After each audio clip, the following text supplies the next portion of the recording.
we got to start with the Manchester Derby. Of course. Come on. You knew this Of was course, coming, right? Of course. All right. I want to go out.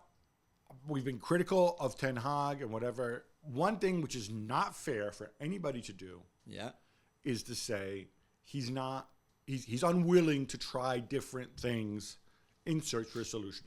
Because when I saw that lineup and the way they set up with essentially without a center forward, with Rashford or Garnacho cutting from wide areas, I was like, at least you're doing something different. You're trying to throw them a curveball. Yeah. And they took the lead, and admittedly it was a worldie and 0.000. Yeah, you can try 99 times, you will never score again. Okay, but for a while. Yeah. Yeah? Yeah, it love worked. for Ten Hag? Listen, if you're asking me if I'm a fan of the 4-6-0, I'm not. This was a 4-6-0. I am not. I will tell you again that Huddersfield had more shot when it came to the Etihad than United, or as many. Sheffield United had more shot. Young Boys had more possession than United when they went to the Etihad. And when he says young boys, he doesn't mean the team from Bern who play in the Champions League. He just means a bunch of young boys that they found outside Old Trafford. So there was some... the setup was all really could do because of all the injuries that they had and everything. They still played quite negatively. I know there were times where a better pass or a better touch would have put them in a decent... But there was not that pass and there was not that touch. So in the end, 3 shots, 24% of the ball. I'm sorry, 0.25 expected goals. This is not enough for me. Other teams have gone to the Etihad this season who are worse than United, even with all those injuries, and played better and had more chances and scored more goals. And from Crystal Palace to all the other teams that I mentioned. So... yeah, it was not bad and it worked for a time. But in the end, they could have lost 6-1 easily because Haaland could have scored 2, Foden could have scored another 2. So... so if Foden scores another 2 and Haaland scores another 2, it's actually 7-1. But you see what I mean? Yeah. Like, I understand the setup, that's all he could do.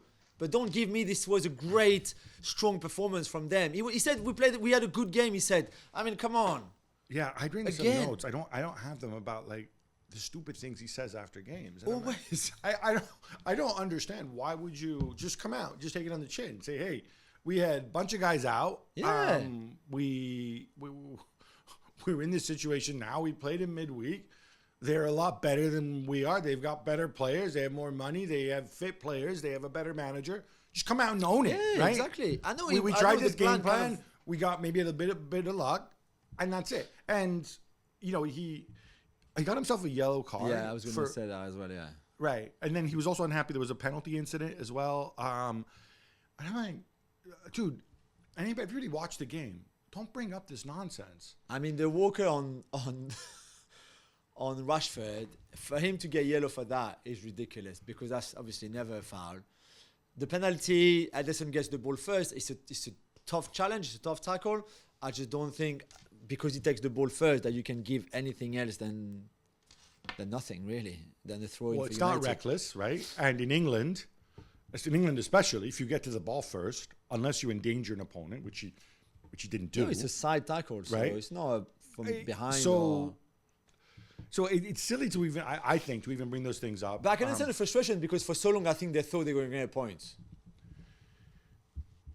But I almost feel like, the idea is you get a point, so then it builds a bit of faith, and you still know that there's an abyss. And part of me turns us around and says, look, City are a lot better. And you knew that ahead of time.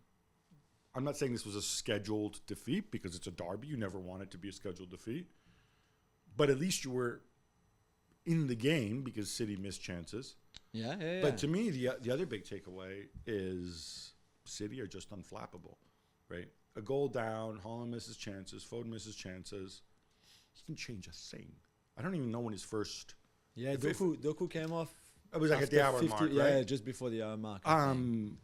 But there's just such a confidence in this City side. And when they're like this, it's really, really difficult to deal with. Yeah, and also against a team that will defend for 90 minutes. You can't defend for 90 minutes in the Premier League against nobody, not even less City away at the Etihad. And you're going to make mistakes because you lose energy, you lose the awareness and everything. And that's exactly what happened.